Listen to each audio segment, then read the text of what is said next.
Are you tired of the endless cycle of your obsessions and compulsions? And do you feel like OCD is ruling your life? Well, listen, you don't have to go on like this forever. As a licensed clinical psychologist with 25 years of OCD treatment experience, I know firsthand how debilitating the condition can be. But I also know that it can be managed with the right treatment. This is why I lead a team of top-tier clinical experts at NOCD. NOCD is an online platform offering specialized, accessible, and convenient OCD treatment. To get started with effective treatment for obsessive-compulsive disorder, head to nocd.com and book a free call with our team to start your treatment journey today. It's time to live the life you deserve and not the life that OCD wants you to live. And don't forget, subscribe to our NOCD YouTube channel so you can stay up to date with our latest podcasts and webinars. Now, on to today's episode. Hello, everyone, and welcome once again to another episode of the Get to Know OCD podcast. My name is Dr. Patrick McGrath, and I'm the Chief Clinical Officer for NOCD. Today, I have with me a buddy of mine. It's fun to have pals on the show now and then, and Justin and I work together in the OCD and faith special interest group, and we have partnered on a lot of the conferences that we've put on as that group. So I'm going to hand it over to Justin Hughes to introduce himself a little bit and tell us a little bit more about the special interest work and the action group and all the very fun things that are going on these days. All these names to make ourselves feel better, yeah. Our wall of vanity and degrees. But yes. The great thing is the relationships we have and the hope we're able to offer, which is incredible. That's why I'm in it. And I think that's why you're in it too, Dr. McGrath, so far as I know. Or, maybe to get rich. I don't know. You probably chose the wrong career. I chose the wrong career for that. Yes, absolutely.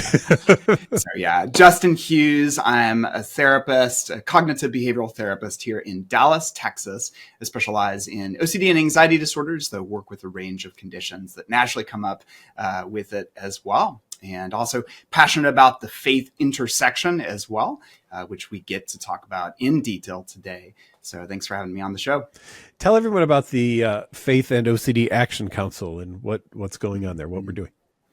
Yeah, so the Faith and OCD Action Council, formerly the task force with the International OCD Foundation, really gathers together, as the IOCDF does really well, a range of personalities and people in diverse career fields. So we have the lived experience. We have those who work for NOCD as the chief clinical officer. We have chaplains. We have maybe not therapists, clinicians, etc. We've even had pastors, a priest, etc. So it's really a diverse group, and from a faith standpoint, very, very diverse. Multiple. We're trying for all major belief systems, faiths, religions, or none to be represented in it, and to really have these deep conversations about how we can reach people better and bring hope through the OCD treatments. And it's a really cool thing that we're actually, even with, we have a lot of similarities, but even with those differences, how we can actually walk together and help people in their journey. Cool. I'm going to throw some interesting things at you, and we're just going to riff off some fun stuff today, I know. So the first one is, hey, Justin, I'm just wondering, let's pretend we're in a therapy session. Could you share your faith with me and your belief system? I just want to make sure it aligns with me because I don't think you'd be able to treat me if it doesn't. Mm-hmm. None of us ever get that question in therapy. Never. Or never. Maybe all the time. How do you work that one, and how do you manage that? Because you don't have to match the faith or even any of the entire belief system of the person. That's right. To work with if they have scrupulosity issues. And probably won't, even when it's most closely aligned. So a couple of things. So first of all, there is the person that's going to ask the questions that are somewhat public for me, especially in my roles, speaking, training, teaching, etc. And anything that is broadly in the public domain, shall we say, that is going to be on a YouTube video. If you found me at my church and you heard me speaking publicly, okay. I might take an extra moment to do an assessment. We call it functional assessment or functional analysis to just briefly understand where is this coming from. But I don't usually do that with an initial email or even a first question. because people have a lot of questions that may or may not be compulsive at any given point, but that rapport is really crucial. So I have to stick within my boundaries, within my ethics with that. But a lot of times in the first conversation, I may just jump in with some of the basics. But then the second part is once I actually can get to know the person, or if it crosses one of those boundary lines, or it's too repetitive, or too many questions by email, or it's really taking a personal turn, then I'll look at that and try to understand. We say, what is the function? For those of you who are Christians, I'll talk about this. It's a bit of the Sermon on the Mount moment with Jesus, that I could say I'm doing something and I'm good to go. But if there's something under the, like altruism, for example, is a company altruistic because it donates $100 million to charity? Not necessarily. It doesn't mean that it's not, or there aren't altruistic people, but we have to understand what is the function. And then all of a sudden we start to see, oh, they're looking for some kickbacks, or somebody is really, really generous. It is such a hallmark of everything that we do as clinicians, especially with OCD, to get to the heart of it and get to it quickly. So yeah, I'm going to give the quick responses, but also as soon as I can, I want to get into the details with them. And I think you'd agree with me. We don't have to share the faith or any belief system with someone to treat them for scrupulosity. That's right. And I didn't know exactly when that would come up, so it's on the front side of the show. Let's just get it out there, because people are going to ask and they're going to wonder about it. So yeah. Absolutely. And I wouldn't do a podcast, frankly, with NOCD if I didn't think that you're doing good work. And if I didn't think that the majority of clinicians, I can't know the majority of their faith beliefs, but the majority of clinicians are not going to be overtly integrating faith issues from a Christian standpoint, et cetera. And so how in the world can I put this vote of confidence? Well, I think we're going to get into a lot of that today, but it's important that people hear that there are some distinctive things, that it doesn't matter who you are, you can find hope, you can get benefits, you can get all the benefits of evidence-based treatment, whoever you are. How about the notion of, because you're a very out Christian, and so you discuss that. I know that's a big part of your work. I sometimes have seen, and I've worked for Catholic hospitals in the past and everything, and there are times people have come in because they want Catholic counseling, Christian counseling, Jewish counseling, the Islamic counseling. And I've often sat down with people and say, we do an evidence-based treatment that applies to scrupulosity. I do talk to people about you shouldn't be coming to a psychologist or a therapist for a faith problem, right? You can come to us for a psychological problem, and we're going to apply an evidence-based treatment to it, which can be informed, of course, by various faiths. Anybody who comes to see me, no matter what your faith is, I'm going to do some research on it, right? I'm going to understand what's going on and truly try to get to the bottom of what is your scrupulosity done to pull you out of your faith in some ways, right? But I will tell people, and sometimes it's disappointing to them, I will say, we don't do Christian counseling or Islamic counseling or Jewish counseling. We do ERP for scrupulosity. Your thoughts on that too? Yeah, I like it. I have more thoughts. I always do. That's why you're here. It'd be a boring podcast if you didn't, I'll tell you. It just stopped right there. You're like, let me make my next statement for you to agree with, Justin. Is this guy paid off from NOCD? What in the world's going on here? Yes, I agree with everything you shared. Here's the thing. I think just like with OCD, there are principles at play, but in practice, these things get really messy. Totally. And the same is true for political, structural, systemic issues in society, et cetera. And I think we're having more conversations about this, and also out loud, and maybe social media has really facilitated that, but about the fact that we as humans aren't purely compartmental beings. Right. A lot of science and research requires a certain compartmentalization. And I would say a lot of the success of OCD treatments is, well, obviously because of the science, but in part because of that compartmentalization. We take something and we test it. And so when a person shows up in therapy, I think it's important for us, or for those even just listening or considering or whatnot, I think emphasizing those in the black and white is important with simplicity to, by and large, say or ask questions. Okay, what is the role of a psychologist, the therapist, the counselor? What are they doing? And by and large, they are not a faith leader, unless if you get one of those interesting examples like our friend and colleague, Dr. Ted Witzig, who's a bivocational pastor and psychologist. Yes. And he's been on the podcast, actually. So, yeah. That's right. I saw it just recently. I need to listen to it.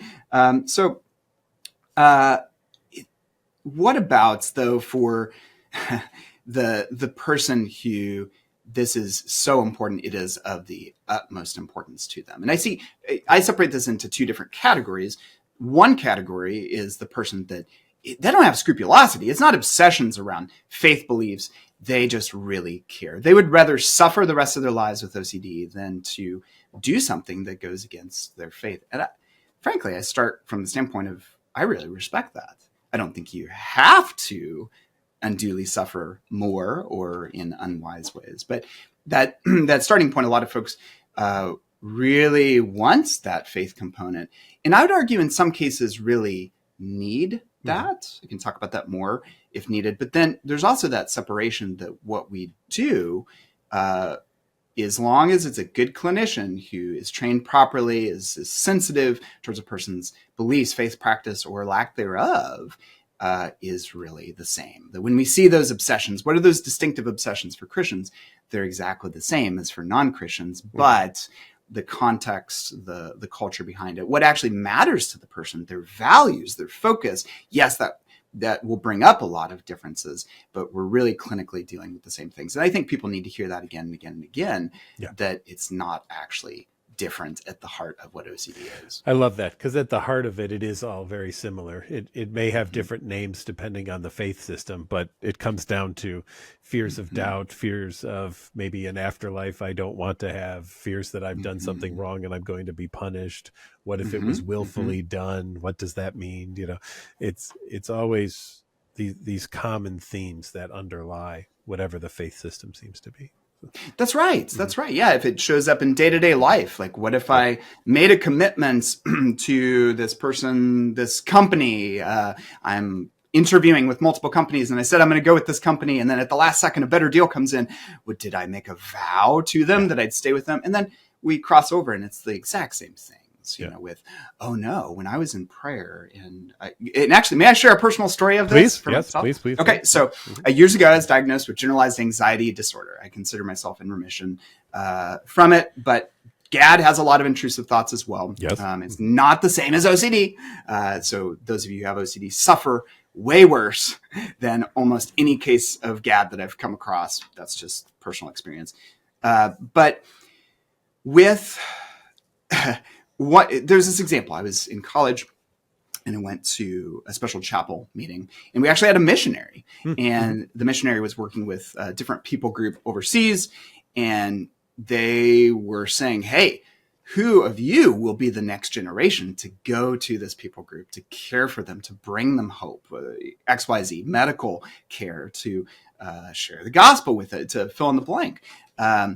And I remember thinking, wow, that's a really, really great idea. Who will support them? And what I remembered was like, oh, who will support them? And so I literally went down to join them because they're like, hey, come, we'll pray. And that stuck with me for years. And by the way, I still have just a teensy bit of distress right now mentioning it, because when I got down there, this is similar to those of you that have experienced altar calls or whatever else. I thought my thought was, oh, I'll pray for people. I'll support people. This guy sounds pretty cool, pretty winsome.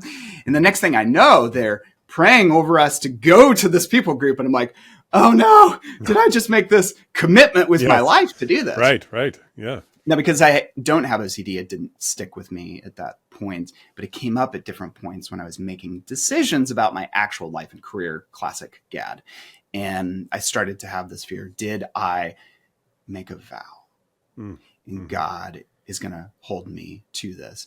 And for those who have OCD, it can be something really small, can be something really large. The vows come up as a common example. Blasphemy of the Holy Spirit comes up as a common example. Big one. There's one of your main Christian ones right there. Yes. Yes. Do I truly have faith? Do I truly believe? Do I have faith with works? Is it a moral sin, venial sin? Do I need to confess this?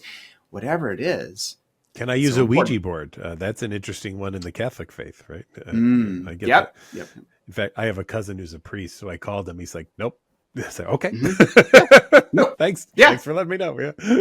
Yes. And for those who are listening, that if you are just tuning in kind of for a first time with this, you might be thinking, "Why in the world are they even referencing a Ouija board here?" Exactly. Well, that's a bit of a longer story, but the shorthand is that the great part that we do as clinicians is get clear about what are we doing, what is OCD, what's the cycle of OCD, how do we treat that, and then how does that get all mixed up in there with person's faith and values. And so if it's gotten mixed up about, did I do something inappropriately, did I commit my soul to Satan accidentally, and well, probably half of your audience is triggered right now, but I want to apologize. The methods that we use sometimes seem crazy, sometimes seem wild. Now, as a Christian, I don't use a Ouija board. Like it, that is very consistently right. Something that doesn't, as you're saying with talking to your Catholic friend. But oftentimes the person who's the Christian and they hear even just this conversation, they tune out automatically. Mm-hmm. Nope. I'm out. Yeah. I'm out. Like this Justin guy is so either universal or too whatever, fill in the blank. I won't use any charged words here. And well, Patrick, I mean, he clearly is not a Christian. So I'm out. As opposed to slowing down and trying to understand, even if it's inappropriate, because there are inappropriate instances where therapists don't assess and they shove things, exposures on people. Well, that's where I wanted to go with this. So I'm glad you're going there. Good. Because take it there. But last thing I'll say about that is it's important to understand why have these things even come up in the conversation. Yeah. So for those of you that can tolerate just a little bit of distress and uncertainty, please bear with us. Right. Because no matter what kind of ERP we're doing, it has to be respectful of faith, culture. It has to be respectful of orientation. That's right. You know, it must be a respectful work that we do. Yeah, and consent-based. Yeah. And that's why I ask the questions before. And sometimes you get like, I remember working at the hospital, for years, and you'd get really enthusiastic students who are like, "Oh, this person, I'm going to have them do this." I'm like, "Hold on, we gotta," and that's where the Ouija board actually came from. Was that that was many years ago, and just they wanted to. I've got one at home. I'm going to bring it in. We're going to do it. It's like, no, we're not going to do it. Let me tell you why. Because you can't just do ERP because it sounds like it would be cool, right? You have to do ERP for a purpose. And I think that that's the hard part for a lot of people who have scrupulosity and who have the fears, like you said, of the unpardonable sin or something. I'm not going to ask you to deny the Holy Spirit. That isn't going to happen. But I am going to ask you to be okay with having doubt about if I may or may not have, because there is never going to be an answer that I'm going to give you that OCD will be satisfied with whatsoever. That's right. That's where the respect has to come from, right there. Yeah, exactly. That's just a good thing to emphasize. That's where the respect has to come from. And one thing that I was thinking about too with the show today is that whether you're a clinician or in therapy or considering this, and if you're of faith or not, this applies equally as well to people on the outside, but especially for Christians when they come in. I'm going to work at first with that education, we call it psychoeducation, and also building the rationale, but very quickly the willingness. And so if I look at a person, they come in and they say, "Oh my goodness, Justin," well, first of all, they may not say a thing. They may say, "I'm distressed about a thought." And I almost automatically can guess between two possible things that it's going to be. It's, I've blasphemed the Holy Spirit or done something unforgivable. And so if I verbalize it, I might really do it That'll again. bring it into the open. Yeah. Yep. Yep. Or it's something sexual. Yeah. Sexual and violent. Yep. Those unacceptable thoughts, inappropriate thoughts. And so right off the bat, I have to work. So we all have to work at different speeds depending on where a person is, and slow it down to assess that enough, but also get that buy-in. Sometimes I don't even know exactly what is the obsession because they can't say. It takes them 10 sessions to even get to the place to say, it's this thing that happened and it's kind of unforgivable. And they looked, okay. And I do a lot. Yeah. It goes to my problem with the DSM definition of OCD, which just says anxiety or discomfort. It discounts the shame, the guilt, the disgust. Yeah.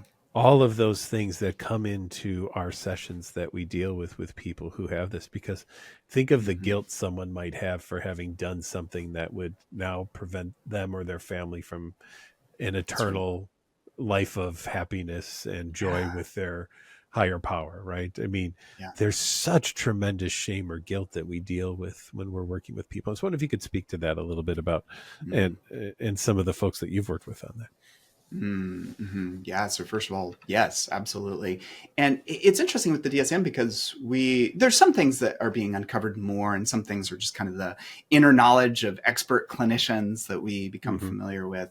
But we've known for since the beginning, but definitely in some pretty strong research, 20, 30 years of disgust-based obsessions, and especially originally in connection with contamination, but it shows up with other things. And so, that's a good call.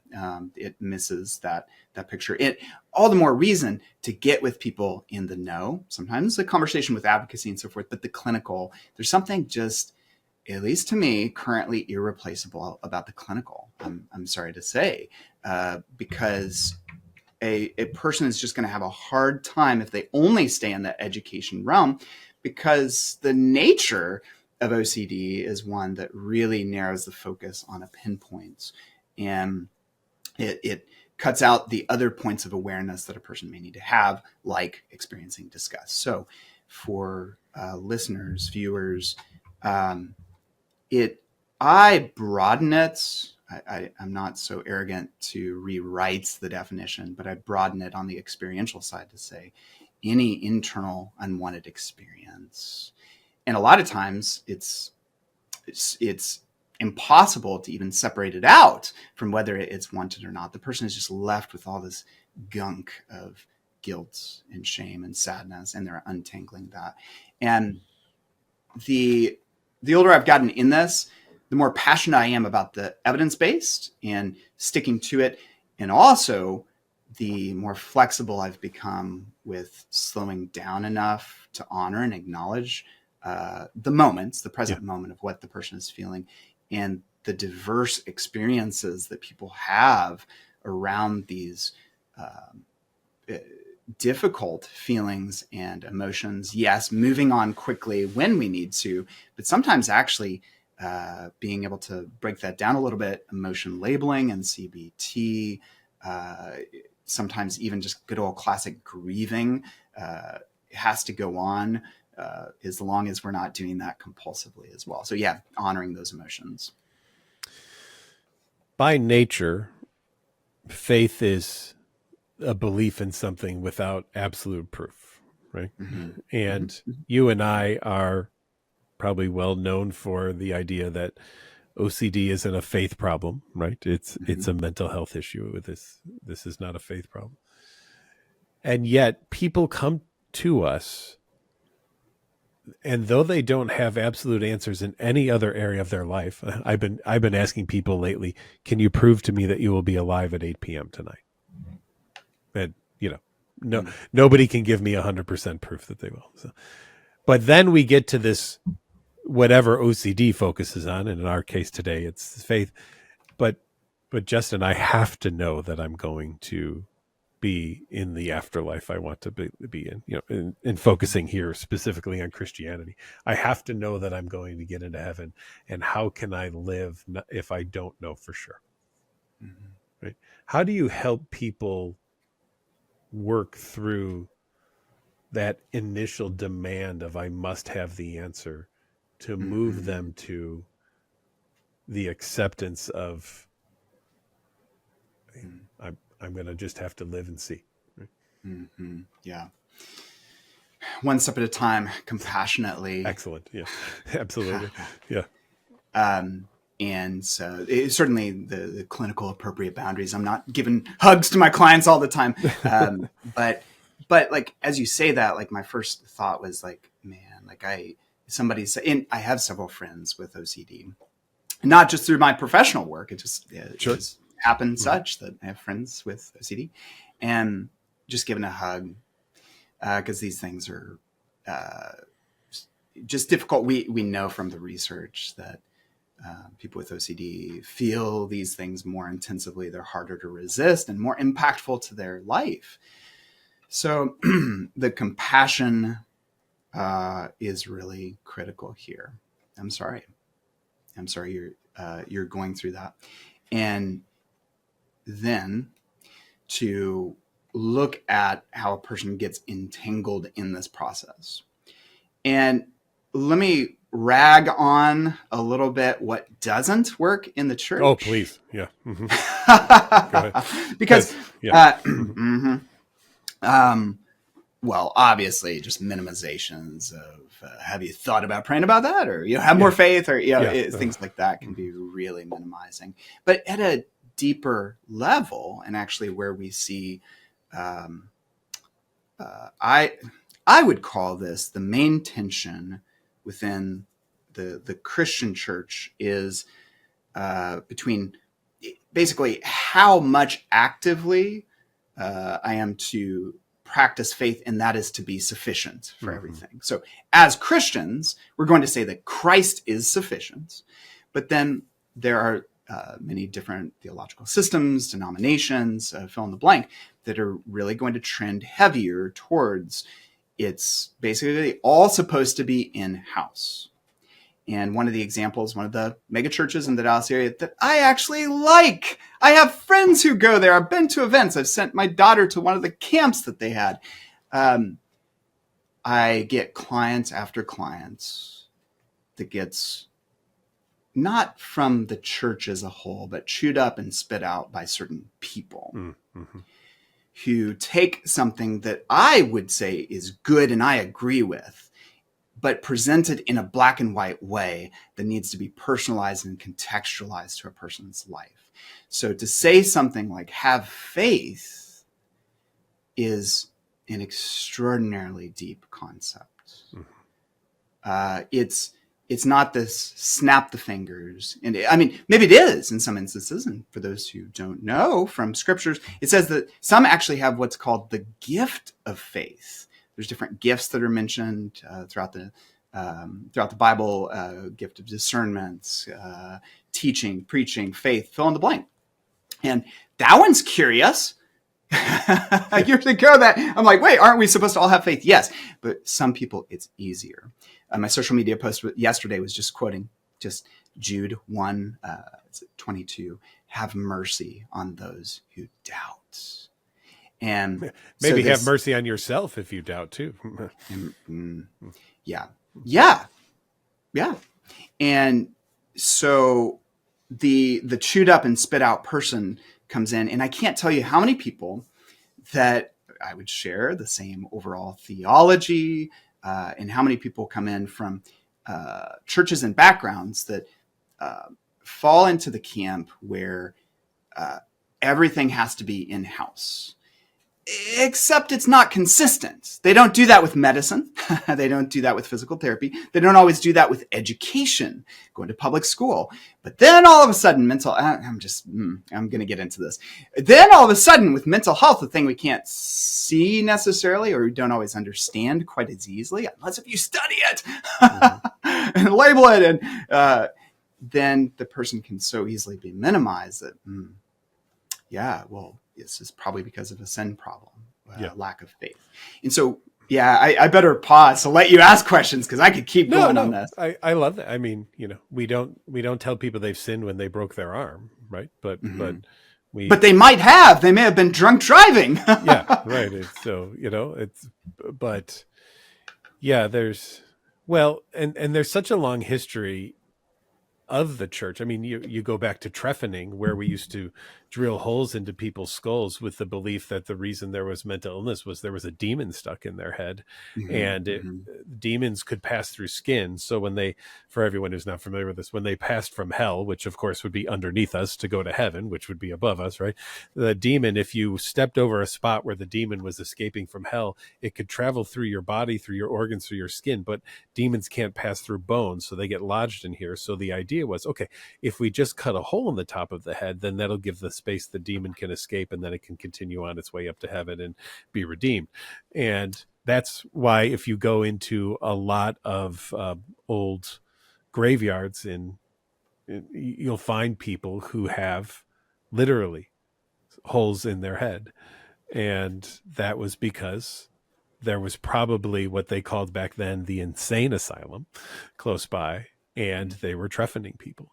And as you can imagine, without proper surgical tools or anesthesia or any kind of antibiotics, not a lot of people survived this experience, right? So, Yeah, absolutely. That's interesting. Wasn't familiar with that. Yeah.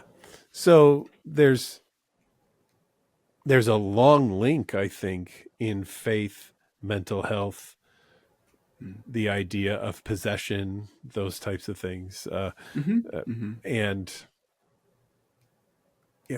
I watched another thing recently. It was fascinating, just about ergot poisoning and grain and the way that rodents could transfer. And so in Salem, if a woman was living alone and she had some cats, she wasn't going to get some of the rodent viruses that other people might have, because the cats would have killed the rodents. And therefore, why did her cattle survive but the neighbors didn't, and everything? And she put a curse on my cattle or something like that. So it was really fascinating that there has been this link of mental health and religion. And, I think when we can't understand something, we've always turned to faith and religion as a way to try to bring some understanding to it. And there's still to this day this idea that, and this is exactly where you were going, I feel bad for people who come in who are, what you have said, dismissed, who are told, you just don't have enough faith, you just haven't prayed enough. Because in that situation, you're really then asking the person to do more compulsions. You're saying, why don't you just pray more? Well, there's a difference between prayers to commune with your higher power and prayers that are compulsively done. And I would contend that prayers to undo obsessions are not prayers, that they are compulsions. They are not actually prayers, right? I think you would agree with me. I'm with you. Yeah. I'm with you. And so that's why I think it's important that you're here. And I've had you here, I've had Ted here, that we really do want people to truly understand that first thought about, they just need more faith, they just need to pray more, might actually contribute to the problem versus help the issue, right? Yeah, and I think that there's a simple solution to start. I don't expect everybody to be an expert. No. I'm not saying that of any kind of villainous thing too. No, not at all. Absolutely not. Yeah. Yeah. So what you just shared is a great, it's that separation, that functional assessment. And so we have an opportunity, whether faith leader, friend, family member, person at church, is to just start with the question. Yeah. Can you tell me about that? Or, hey, you go for it in prayer. You seem to be on your knees for like 2 hours. Like, what's that like for you? Or is that, do you feel connected to God? Like, what happens during that time? You praying for me? Would you pray for me too? And that is just a really simple, easy thing, the easiest thing to do, because then it can start to reveal some of those things, Right. as opposed to rushing to conclusions.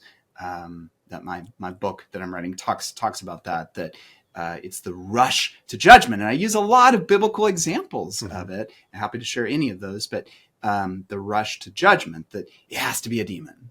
Yeah. Or, okay, so let me pick on the secular establishment, though. There can be a rush to judgment that's it has to be neurons, chemicals, things like that. Yeah. Now, I'm not a fan of the it's all chemicals either. Yeah.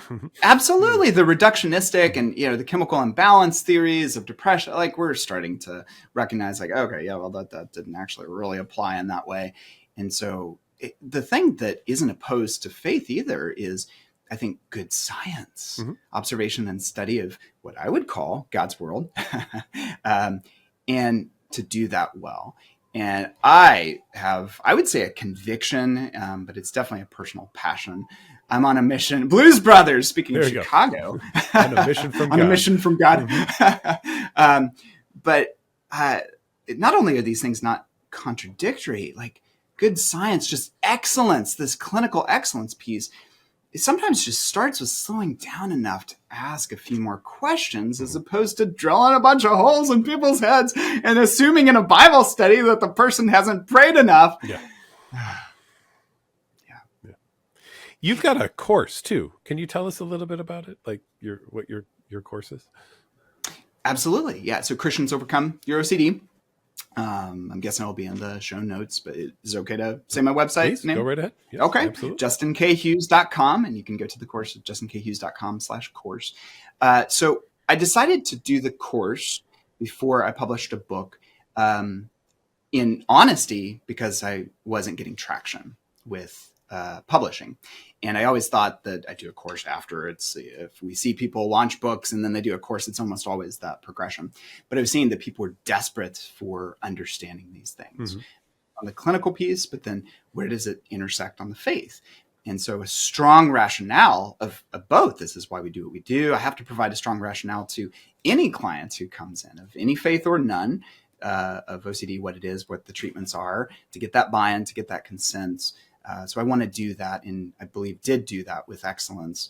But there's the additional part of, if you're a Christian, to really call out, collecting now over almost 20 years of different concerns, questions, protestations about treatment counseling in general, and then the faith crossover with it, and then also specifically to, but what if I do this with ERP? What if ERP desensitizes me, desensitizes my faith, and I deconstruct? Classic question. So it's in there. We talk about it. And so the heart of it is get the people what they need. The number one best treatments, but also teach some critical thinking skills to think about if they'd be willing to do that, but what are other treatments as well, though I focus on CBT and ERP and how to do it. I coach and guide people in that, provide a platform where there can be comments and community around these things. But to really walk a lot of those faith questions out with scripture, pointing people back to their faith community, or teaching them, guiding them how to find a trustworthy community, faith community. And so that's in essence, that's what the book is about. But the course, I just had to get it out there because people need it. Some people want to do this on their own. And what are your thoughts about that? I mean, we've all dabbled in the self-help world a little bit, and as we write books, I've got a little stress management workbook out too. But what are your thoughts about when it really gets to this diagnostic type of issue? What is the extra benefit of really working with an expert in these situations? Yeah, that's really good. Yeah, so to subclinical OCD, mild OCD, I've talked with a number of people that they made some good progress. They put 2 and 2 together. They figured out how to basically do the things. And that's really awesome. I think that's really great. Most people, and when I say mild and subclinical, I'm thinking specifically of the Y-box assessment, but we could also think of it generally. When people start to experience OCD at a level of moderate severity on up, severe, very severe, extreme, they're simply put, it's just too much coming at you. Too many things that can derail the process or trip up the process or impair. And a lot has to be done really, really well. Not perfect, good enough has to be done well. And so the higher the severity, the more complexity there is. And so typically in classic fashion, the person that's saying, yeah, I have this workbook, and even clients that are like, yeah, I made a lot of good progress and I just wanted to kind of tune some things up with therapy, they almost always have mild, maybe barely moderate OCD. But then when I talk to those who have had a more severe course, it's more disabling. They couldn't work their job because of, they're homebound because of, those are the folks that sometimes actually are really frustrated. Sometimes they're angry. I've heard that a number of times, that this is presented as an option because it just doesn't work. And to that, I would say that these are deep waters. And for some people, they don't have to go as deep. But for those of you that are suffering more severely, if you find that frustration or desperation, despair, hopelessness, that's expected, because OCD is one of the most disabling conditions on the face of this planet. If OCD is the embodiment of doubt, right? I mean, the nickname is the doubting disorder. And so I talked about that. One of the things that I've said to people is, and I always want to run these by other people because I always want to be respectful of faith, whatever they are. But I said, your higher power could show up in session right now and say, don't worry, everything's fine. And your OCD will say, are you sure? Yeah. Right. Yeah. Mm-hmm. Absolutely. Well, and for Christians, we have an easy one on that. Just so you know, Patrick, there's a direct scripture about this, that Jesus, actually this happened multiple times. I don't know exactly how many times, but people started to treat him like a show monkey and be like, all right, well, do miracles. And there were times that he started to deny doing a miracle in front of certain people, specifically the Pharisees in scriptures, and saying that even if someone were to rise from the dead, you wouldn't believe, which is correct. And so highlighting spiritual, and this is how this crosses. Somebody who has enough knowledge to just even reference this. You don't have to be a Christian. You can know that, oh, hey, for somebody who's a Christian coming into the office, do you believe that it's possible that God could do something and you could not? You believe that, you could deny that. Now, is it also possible, more to the positive for you, that you could think that you're doubting and not actually doubt? Or you could be worried and Jesus is like, you're good. Hey, I love you. I'm so proud of you. Yeah. Is that possible? Scripturally. Yeah. OCD, that is to me the thing that is the hardest part of working with people who have OCD, is having them accept the fact that I can know something rationally and I could feel something totally fight, flight, or freeze response about that thing, and interpret that as that it must mean that there's something wrong, without just recognizing that that's just the way that OCD works and what it does. And if you can accept the fact that you may hold on to a belief and still have anxiety about it, but that it doesn't mean that it has to be anything other than OCD, then I think you're pretty golden. And that's where we try to get people to, if we can.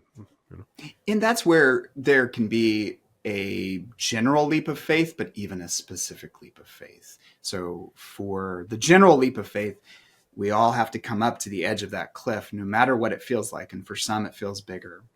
But to say, can I really trust in this and not do my compulsions? That's a general leap of faith. But to me, there's that specific leap of faith.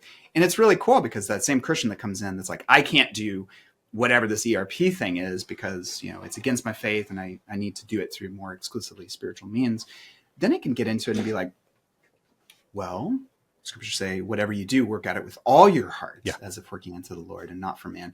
And Jesus himself said that there's various types of diseases that Matthew 4, I believe it is, that Jesus healed, specifically various types of diseases, referencing seizures, paralytics, demon possession. Why would it have this whole list if it's only spiritual? Paul to Timothy, when he had a tummy ache, his stomach was aching, Paul told him to take a physical treatment. He said, take some wine for your stomach. Yeah. And what? Like, shouldn't he have said, you need to pray about it, bro? Yeah. I think there's combinations, right? There's the parable of if you find yourself in the middle of the ocean in a rowboat, it's fine to pray, but also start rowing toward the shore, right? Or I love the joke of the flood coming and the guy who turns away everybody, and then I'm waiting for God. I'm waiting for God. Yeah. And then he gets to heaven and mad at God. And God's like, well, what'd you want? I sent you a Humvee, a boat, and a helicopter. I don't know what you were looking for, right? Waiting for one of those Chicago hot dogs, and deep dish pizza as well. Yeah, exactly. I just because it's fun to bounce opinions off of each other. The other thing that I've sometimes said to people is, instead of waiting for the miracle to happen, why don't you make the miracle happen? I don't know what your thought on that is. Yeah. I think a lot of Christians would be like, it's